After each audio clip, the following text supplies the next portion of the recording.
In the month of Ramadan, a woman in Kuwait experienced such a traumatizing event that she will never forget all her life. We cannot comment on what kind of a person this woman was or what kind of a Muslim, but this one incident made her an example, an evidence, and one famous person. Her narration of the story has been confirmed and authenticated. That is why it got known all over the world. In the early 2000s, a strange story emerged from Kuwait City. It revolved around a Kuwaiti woman named Fatima. Rumors spread that this woman had seen something very strange in a quiet street. The story got quite famous within a matter of days. Fatima, a musician, became part of this story during Ramadan. She received an unusual offer to play her instrument at a party, which she initially declined. Because music is not allowed in Islam, and she usually avoided playing music in the month of Ramadan. Times are changing, and certainly not for the better. So what excuse do we have now to not learn the Book of Allah? Our most popular book is back on Amazon. So you can learn all the stories from Quran in 30 days. Order your copies now.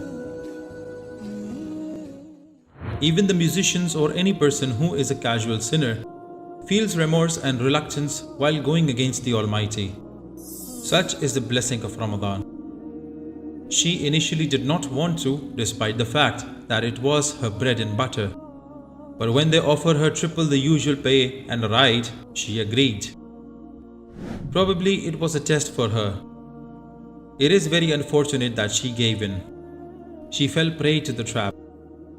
Why would anyone pay 3 times the usual rate? Isn't this suspicious? What awaited her at the party was beyond belief. Fatima had been to hundreds of events and parties and performed there, but this very incident is going to be distinct from all others. I can give you a small hint. The memory of this event is not going to be a very pleasant one, neither for her nor for any one of us. They sent a driver to pick her up, and when she reached the venue, she started preparing for her performance.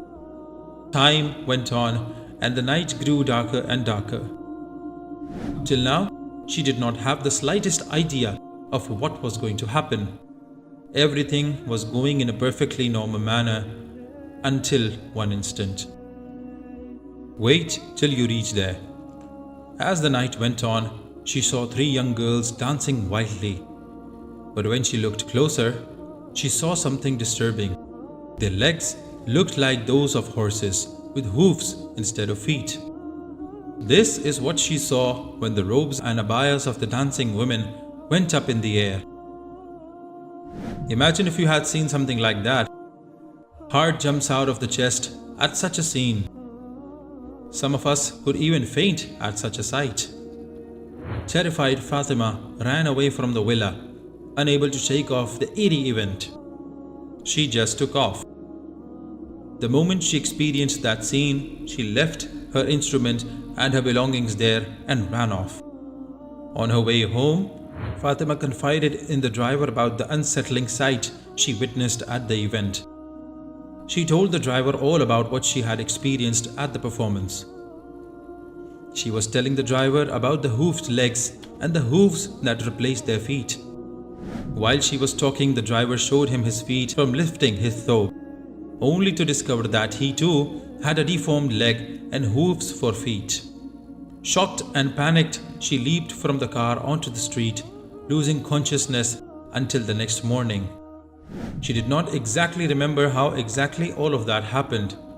Did she open the door of a moving car and jump out? How did she make it alive? Nobody knows those details. When she finally woke up, she reported the incident to the authorities and returned to the villa with them, only to find it had vanished without a trace, leaving behind only an empty lot. According to neighbors, the land had always been vacant, leaving Fatima and the police puzzled and raising doubts about her sanity. There never was a villa. Who had then hired her and offered her 3 times the market rate of money? Why did they want her to come so badly, and that too in the month of Ramadan, when she normally does not work? All of this is extremely strange and scary. In the broadest sense, what Fatima encountered could be characterized as a ghul, a variation of the classical jinn. While ghouls have the ability to shift like most jinn, when they take human form, they typically retain a distinguishing feature, a telltale sign such as hooves. This phenomenon has puzzled people for hundreds of years. Why did she experience such an event in the month of Ramadan? In this holy month, all the evils and shaitan are encaged. So was this all her imagination? Was she suffering from some mental illness? No, brothers and sisters, she really did experience this. Actually, the small jinns and ghouls are free to roam around. It is only the shaitan and the evil jinns that get captivated. What should we do to protect ourselves from such creatures then? Here is an authentic hadith that tells us the answer. Sahih al-Bukhari, Book 39, Hadith 510. Allah's Messenger sallallahu alaihi wasallam appointed me to keep sadaqah of Ramadan. Someone came and began to take away some food stuff from it. I caught him and said, I must take you to Allah's Messenger. He said, I am a needy man with a large family, and so I have a pressing need. So I let him go. When I saw Allah's Messenger sallallahu alaihi wasallam next morning, he asked me, O Abu Huraira, what did your captive do last night? I said, O Allah's Messenger, he complained of a pressing need and a big family. I felt pity for him and let him go. Allah's Messenger said, he told you a lie, and he will return. I knew that he would return because Allah's Messenger had told me that he would return. So I waited for him watchfully. When he returned and began to steal foodstuff again, I caught him and said, I must take you to Allah's Messenger. He said, leave me, for I am a needy man with a large family. I will not come back. So I took pity on him and let him go. I went at dawn to Allah's Messenger, who asked me, O Abu Huraira, what did your captive do last night? I replied, O Allah's Messenger, he complained of a pressing need and a big family. I took pity on him and let him go. Allah's Messenger said, he told you a lie and he will return. That man came again to steal the foodstuff. I arrested him and said, I must take you to Allah's Messenger, and this is the last of 3 times.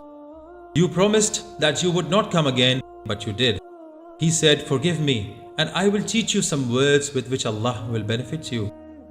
I asked, what are those words?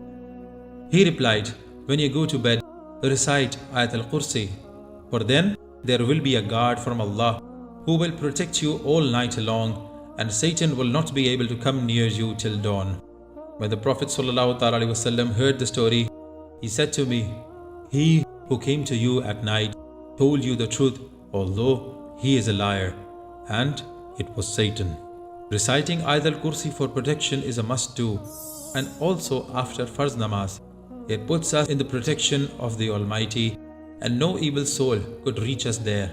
Share with us if you have ever experienced such an event, any strange event that your brain was unable to understand and explain. If you made it to the end of the video, please like the video as a Sadqa Jariya, so more and more people can watch it and you will get sawab for whoever watches it. We don't earn money from YouTube ads, so you can support our channel from the link in the description, so we can keep making new videos and you can subscribe to our channel. Jazakallah.